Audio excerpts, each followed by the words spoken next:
It's good to have you. Such a pleasure. Thank you for having me. All right, you're welcome. So before we start, can you tell us about yourself and your work around climate and water? Yeah, thanks. Thanks again for the invitation, and hello to everyone who is joining. My name is Seyifunmi Adebote. I work in the climate space. That's how I love to think about it. I would say as an environmental communicator, so I'm very interested in subjects around the environment, and that stems from waste to wildlife to energy, and of course to water, which is why we're here. So looking at your profile and your work around climate, water, waste management, like you mentioned, and then looking at Nigeria, our climate challenges, looking at the heat waves, the flooding, and all of that. So do you think there is a water-related risk that we are not paying enough attention to at the moment? Absolutely, Chine. And I think when we talk about risk, we think about it as something in the future, something that is coming, but it's not here. But the truth is, it is here with us already. I'll give you examples. Very recently in the news, we've seen conversations of, some might call it propaganda, but there was the news about, the minister is moving all the water from the dam to a farm, and so communities there do not have water. So we see dams drying up, we see rivers drying up. We also see problems with groundwater that many communities or people now have to drill all the way down to get access to water. And it doesn't help that in a country like Nigeria, water is still a very private sector-led thing. So it's like individuals having to drill boreholes to get water for themselves, compared to where there are systems that, the water comes into a station, it's treated, and then goes to different areas. So that's one aspect. If you look at it in the other way also, we have conversations around flooding that comes every now and then. And we see how, it's always in the news. Sad as it is, we hope that the next flood doesn't take another life, but it does, and takes maybe 10, maybe 20, maybe 50 lives. So these challenges are there. We see it's water related. We could also think about the components of drought and what that means also. That there are communities that now struggle with water. We see how this is causing some security related problems, not just in the northern part, but even now in the central region. If you move, from Abuja down to Benue, we see an increased risk in water related or security related water issues. And the last that I would say is also connected to food, because it's unpredictable now, how much water we can get, when we can get this rainfall. And we work with a very rain-fed system of agriculture in Nigeria. So farmers cannot really plan as to, this is when to put the seed in the ground. This is when to get the seed out of the ground. So that has also impacted food. So if you look at it in this context, you see that it's not just risk that is coming. It is things that are here with us. And we just have to put it in this clear context and see that, hey, this is an issue that we should not just talk about, but also take action on. That's very good. Thank you so much. So, around the World Water Day is used to push the government to action. So, like today that we're having this discussion, and you have the policymakers, the Nigerian government, what are the 3 things you can tell them to prioritize now? If I was speaking to the Nigerian government, yes. And I had to give 3 recommendations around water issues, I think the first thing, it could be a very high-hanging fruit. I know we like low-hanging fruits, but I think that it will be around having a system, a water distribution system that really works. And there are many advantages to that. First, it means that individuals don't have to drill boreholes and percolate or sort of disrupt the soil structure. It also means that we can have a centralized system where we can be sort of assured of the quality of water that we take. But like I said, I understand that is maybe in the future. It's happening in other parts of the world, but it's something that I would love to see government policies around how we move towards that direction. The second advice that I will share with the Nigerian government will be that we need to also think about water as a resource. I think we see water more like, it's water, it's just there, but we do not see it as a resource that can shape development, that can shape the quality of lives, that can shape government directions. So I think the Nigerian government needs to see water as a resource and sort of think about all the possible ways, just the same way we think about oil in Nigeria. That's what I mean. So maybe someone is not getting it. So the Nigerian government sees oil as a resource, and we take so much pride in how much oil we generate, how we sort of move it through the different system, and how we get it out. And that's how we benchmark our GDP, for example. We also need to begin to see water as a resource, something that is really valuable, and not just water, as we say it today. What will be my third recommendation? I think it will be that we should begin to include young people in this policy making, because young people, yes, they struggle with policies, but when they are involved, they are able to translate those policies into real life, solution on the ground. It's quite different where you then have older people that just feel this is how the policy should be, but it's difficult to then translate it.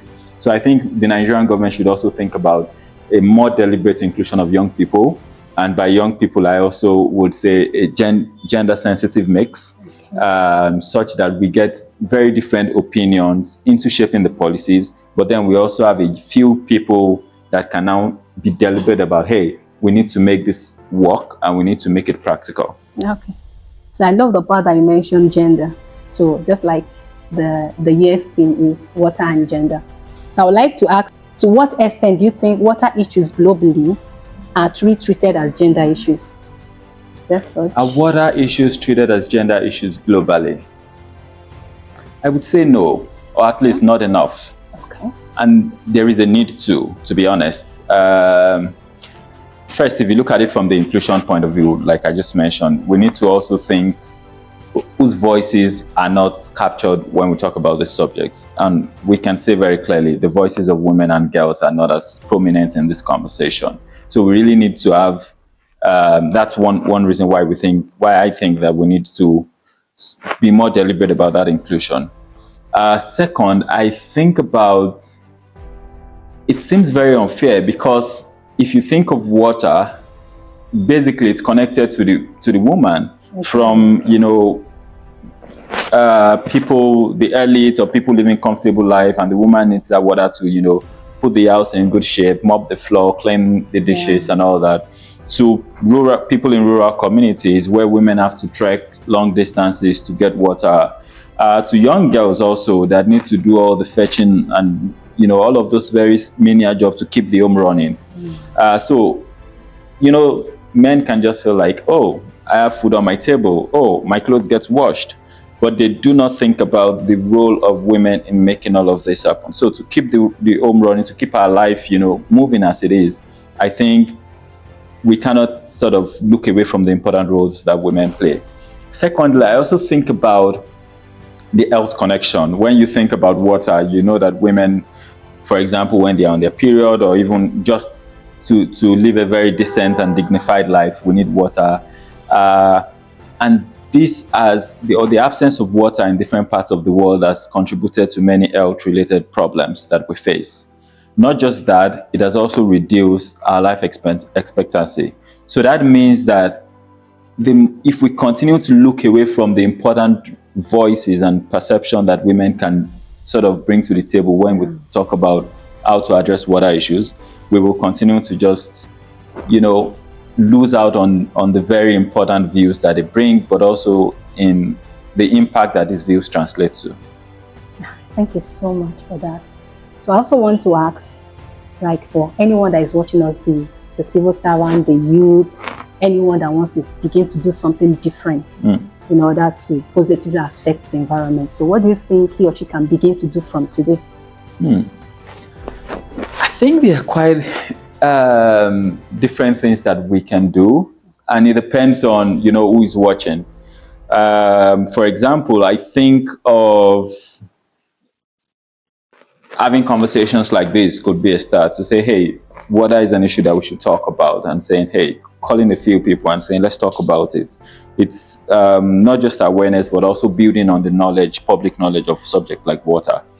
I gave some recommendations for the government earlier, and I would say that, that counts. Government must really see water as resources, and we must really do a review of what voices are not being captured now and be deliberate about including those voices in conversations and policies, and seeing that those voices can also help us extrapolate actionable steps from these policies. I would also say that regardless of what you do, and I'll give an example of Mini Guli. Mini Guli is, I think of her as a long distance runner. As one myself, I appreciate that she's, committed her life to running long distance races just to raise awareness about water. And she's done this across different parts of the world. This year, for example, she's bringing together people to also run for water on World Water Day. And just being inspired by her work, I shared with a few groups, and I was sort of impressed with it. I would say thousands of kilometers that we'll be running even here in Abuja, and some people in Lagos, just to raise awareness about water. So you don't really need to be in the water bubble, but you can find that connection in whatsoever you do and say, hey, it could be that you cook and you just want to do like a cookathon to raise awareness about water. It could be that you're a fashion person and you just want to sew a cloth that gives a statement about water. So you don't have to think yourself or wait to be an environmentalist or to work with, clean tech before you begin to think about water. But regardless of what you do, you can find that connection, because water is sort of, some call it the red thread. I love to call it the blue thread that connects our lives together. Our life as an individual and the different parts of our life, but also our life as a community, and how I work with you and how I can sort of, be hopeful that I'll see you tomorrow. Yeah. So what you're saying that everyone can do something. That's it. Everyone can do something, and we have to be deliberate to find what exactly we can do. And maybe one other part that I should talk about is also, how do I call it? The financial institution. We need to also talk to banks, to talk to financial institutions, to not just, think about water as